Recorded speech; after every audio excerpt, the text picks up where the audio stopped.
Hello and welcome to Inside Tennessee Football's practice facility. I'm Ryan Sylvia. This is Noah Taylor. We are with VolReport.com on the Rivals Network, and we just got to chat with a handful of assistant coaches and a handful of players. So let's jump right into what they had to say, starting with running back coach Jerry Mack. What was your biggest takeaway? Yeah, I think the biggest thing was right now, Tennessee released that graphic today, top running back room in the SEC right now in yards per game and what they've been able to accomplish. So kind of timely that we get to talk to him. And he was asked, they talked about it in the offseason, the hot hand, who's the guy you're going to turn to. He says, we don't know going into a game. It just kind of depends on the flow of the game. We've heard that a lot this season too. But he said there's 100% trust in all three of those guys. And one thing I thought was interesting was all three of them bring different skill sets.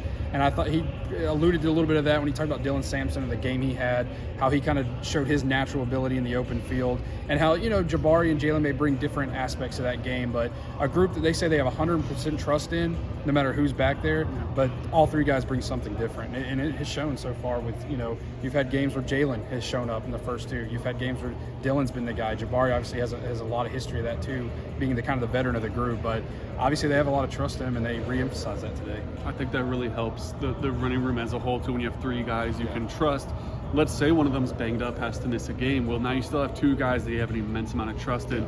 That's not something a lot of teams can say, and I think it goes a long way to help with that rush attack that right now statistically is among the best in the country. Let's talk about the defensive side of the ball, though. Rodney Gardner, defensive line coach, legend throughout the SEC at this point in his career in Knoxville. He talked about a freshman on the team in David Hobbs. Hobbs was a guy that when they recruited him was an edge rusher. They originally thought with his athleticism, with his kind of background in basketball, that he would be someone that would help around the edge.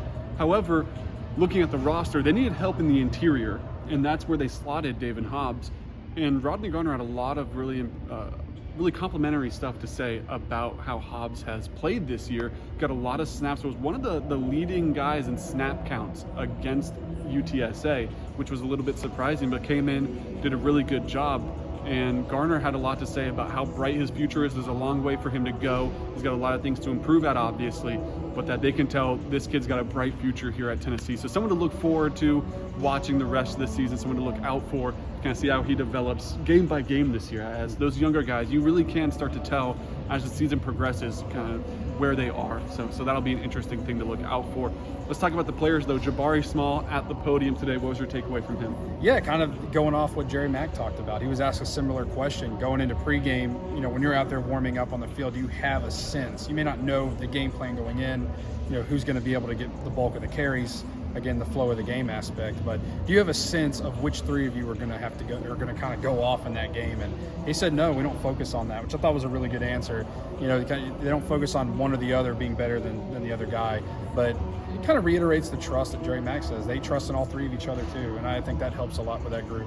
Yeah, it's really just when your name is called, make that play is what he said. And it's interesting how Tennessee does those running back rotations as well.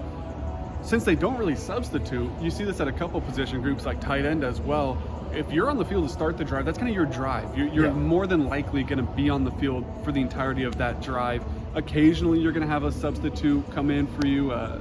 You'll see it maybe if there's an injury and they have a chance to get someone fresh in, or if they spring a big play down the field and want to catch their breath, they'll maybe shift a running back in who's got the fresher legs to punch it in. But for the most part, it's really just that running back that starts the drive is going to end it. So Joey kind of talked about a little bit how they take it drive by drive. If it's my drive, I have to take advantage of this opportunity, which I also thought was interesting. But talking about Squirrel White at wide receiver, obviously Joe Milton with a good start to the year, but there's a clear level and a step that he needs to take to become elite. Well, Squirrel White talked about that connection with his quarterback. Obviously has a lot of experience with him on the second team from last year and finishing out the year in the Orange Bowl as starters.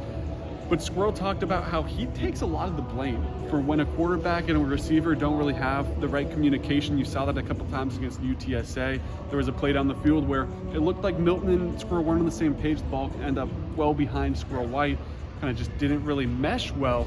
Well, Squirrel says he's for a while now just known to take that responsibility on him. He said a quarterback has a lot on his plate, and so as a receiver, he needs to try to help his quarterback in those situations. So I thought it was a very mature answer from a guy who feels like he's been here for 4 years. He's one of those type of guys because he made such a quick impact, but it's just a true sophomore.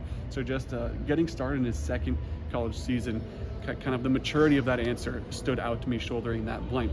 But that'll be all from us today. We'll be back in here on Thursday as Josh Heupel kind of wraps up the preparation for South Carolina week. So make sure you subscribe to the YouTube channel to stay up to date with all of that. We'll have an interview with Alan Cole over on South Carolina's rival site coming up soon, so you can be in the know for everything you need to know about the Gamecocks who are coming to town this Saturday. Also head over to VolReport.com for all of our written content and hop in the forum to join the discussion. Thank you for watching.